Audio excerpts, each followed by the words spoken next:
एवं तमाम लोग जिन्होंने यहाँ पर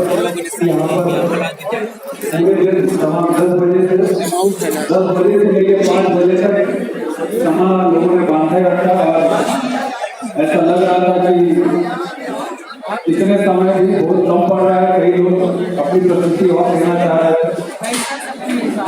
उर्दू के विकास के लिए अच्छी सहकार सरकार द्वारा की गई है और बड़े अच्छे तरीके से आज आयोजन भी किया गया, भविष्य में भी किया जाएगा। कुछ नई चीजों का भी इजाफा आज के इस कार्यक्रम में हुआ है, जो अच्छी शुरुआत है। मैं जिला प्रशासन की ओर से उनको एवं सभी आयोजकों को धन्यवाद ज्ञापित करता हूँ। आप सबों की ओर से एक बेहतरीन कार्यक्रम आप लोगों ने आयोजित किया। इस प्रकार की ऐसे कार्यक्रम और भी उर्दू की तरक्की के लिए आप लोग करते रहे, अधिक से अधिक सहभागिता लोगों की हो, ऐसी मेरी अपेक्षा है।